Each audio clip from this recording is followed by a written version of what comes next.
and today I will be performing two contrasting monologues. The first one is from the play 30 Reasons Not to Be in a Play by Adhhya. In this play, the characters justify and they tell reasons why they do not want to be cast in a play. Cicely is an extremely shy person. She is shy not just of strangers but also camera shy. In this play, she justifies and convinces herself that being cast in a play is definitely not her cup of tea.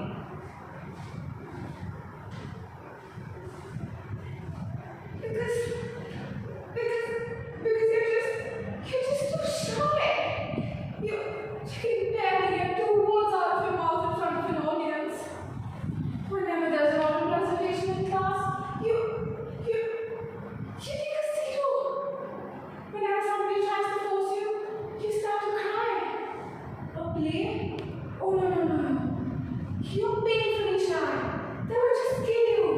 You would just die from embarrassment, staring out at those lights, knowing that people are sitting there, judging you, what you're wearing, what you say, the way you're standing. I mean, it's a completely unreasonable request to ask you to be in a play. They might as well let you stand against the wall and assemble a firing squad so that they can have a shot, right? You're shy, remember? Hands freezing, arms stripping, knees knocking, head pounding, shy. Is that a problem? Is it? Just because you're shy, can't you just be allowed to stay in a corner and be that way? Or does the society absolutely require that no matter how dramatic you may be, you have to get on stage and do whatever some script requires? You're shy, darling. Shy. So what if the script requires? Sing the ABCs like an opera star. You have to go ahead and start singing away. A, B, C, D, E, F, G. That's way too much to ask of a shy person, I'm telling you. If the script should require, she grabs on stage back, holding close to you like he's your favorite teddy bear. If it commands that you grab his shirt and stroke his hair as if you can't live without him, I suppose you just go ahead and do that. No, you're too shy. The script commands that you kiss him passionately. You see, he's too shy for that, and so are you. You can't be in a play, and you can't sing opera, and you can't close a guy, and you just can't possibly make a fool of yourself in front of a crowd full of people, because you're just way too amazingly, incredibly, pitifully shy.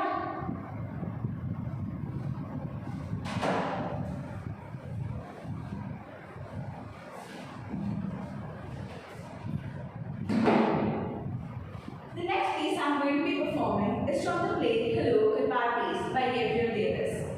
Alina is a young, beautiful girl who is a barista. She is extremely confident, carefree, and very vocal. This scene takes place when Alina is serving coffee to a man called Rob. She is extremely annoyed of the attitude people have towards baristas. Rob was just another customer who treated her like she was a nobody. He had no basic manners and thought very little of her. Alina wants to change people like Rob, so she made a move and spoke to him in the most sarcastic, bitter, and humorous way possible. Face better than that phone. What's so important that he can't even look at a human being? He's just asked to make him a latte. It's so annoying. He didn't even look up once. Have you ever heard the term latte factor? Latte factor. It means being destined at retirement age because you bought too many lattes. But I think it's not at all inclusive definition. Latte factor should also refer to the fact of humanity that is lost in the ordering of lattes. Do you know what I mean? I'd like to change the world. I want all humankind to work as one team. I want poverty and hunger to be but a dream. But I don't want to be disappointed. And after all, those are very big things. I don't want to change myself.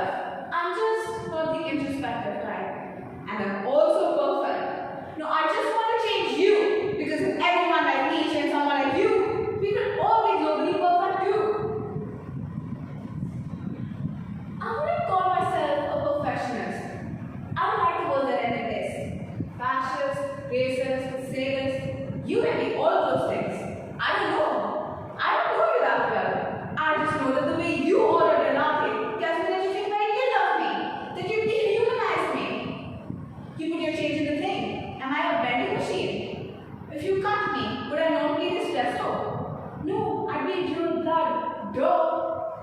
So next time you order your double cap with frappe, the least you can do is start by looking me in the eyes and say, "Hi, how are you?"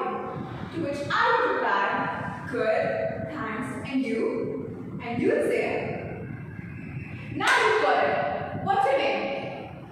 "Hi Rob, I'm Alina. What do you have today?" "You want to talk with my manager?" "Well, I'd say that I plan to report you to the High Commissioner for Human Rights at the UN and report you for your crimes against humanity." "But I'll call your bluff. Let me get the manager." "Hello sir, I'm the manager here." "Yeah, and today happens to be my last day." "You see, I'm actually planning on working on Wall Street as a portfolio manager." "And why shouldn't I?" "I figure the first step in changing your world is by climbing to the top of it. Here's your latte."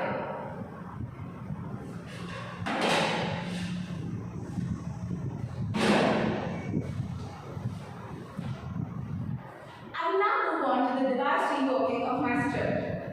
In this scene, Cicely is 5 years into the future and she is directing a play. She's telling her audience about how being shy is not a part of the deal. Good morning, everyone. My name is Cicely Brown, and I will be directing this play. Now, as I was walking here, I noticed a lot of you were shy, anxious, and scared. But for what? Let me tell you something.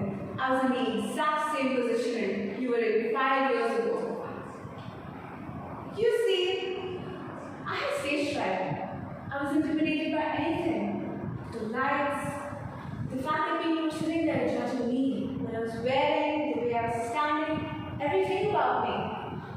I was anxious, I was timid.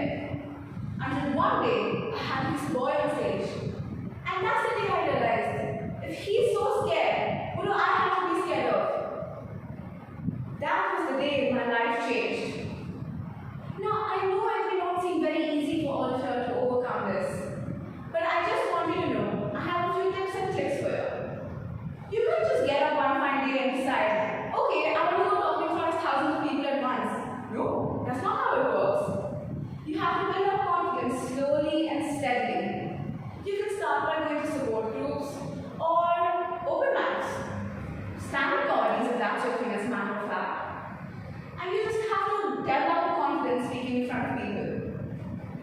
Speaking to 20, 30 people at a time, increase the number slowly, and you reach thousands just like me soon enough. Look at that boy in the blue sweater there, playing with his hair. Leave it alone. You're going to the world. What's the point of it? Go to the green sweater, biting your nails off. How are you going to get pretty nails if you're just going to keep destroying them again and again? It's not that scary.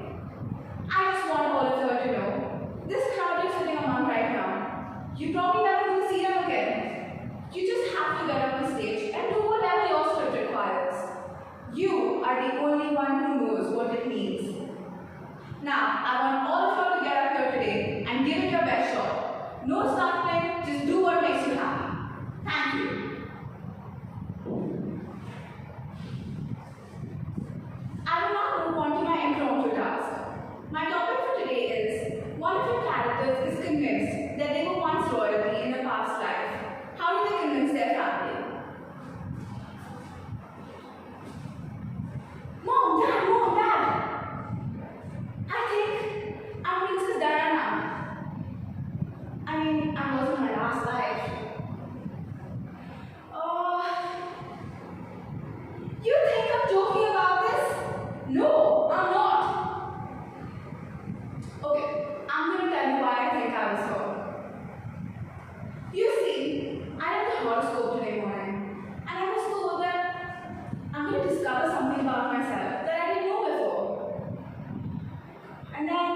what?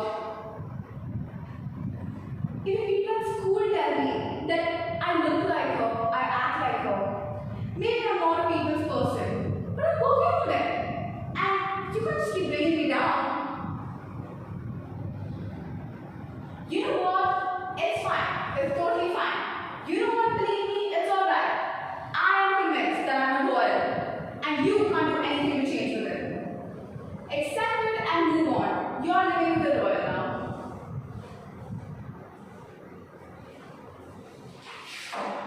I will now be moving on to my reflection tasks. My question for today, question 1. How do you feel your performances went? What were you most pleased with? I feel like I did justice to all my performances. I had to step out of my comfort zone for all the cases. In the case of Cicely is an introvert, and being an ambivert, I had to go back to my old self. I had to be shy, and I had to convince everyone that I can all speak in front of an audience. I had to show them that I was anxious. In the case of Alina, she's loud, outgoing, and extroverted. So I had to be an extrovert. I had to show them that I'm confident, I know what I'm saying, and I'm definitely very mad at all. In the case of the devised stream working, I felt like I learned how to create dialogue from a character's perspective.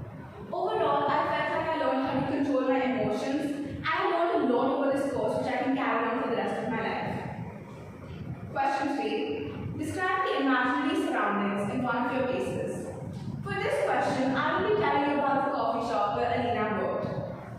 I feel like the shop would be called Beer and Beans Coffee Shop, and it's situated 5 minutes away from Wall Street. When the scene takes place, it's early in the morning, and people are just completing their last-minute deadlines. There's this quiet murmur going around the shop. There's a wooden aesthetic of the shop, and there is the coffee counter, and the billing counter in front of me, and there are tables and chairs everywhere else around. One of the walls has big French windows. There is yellow lighting in the shop which highlights all the important elements. Lastly, there is a strong aroma of coffee as soon as you walk in, and it's delicious. Question 6. How were your performances different from each other? How did you show that to your imagined audience? I feel like both my performances are very, very different from each other. In the case of Cicely, she's shy and timid, so for that I had to portray a very drooping and close body language. I had to show desperation in my voice, as Cicely just wants to be able to speak in front of a crowd full of people and not be shy anymore. Cicely also had a conversation with herself, so I did not have to take pauses when it came to delivering my speech. In the case of Alina's character, she was loud, outgoing, and aggressive, so I had to project my voice and be very, very mad at her.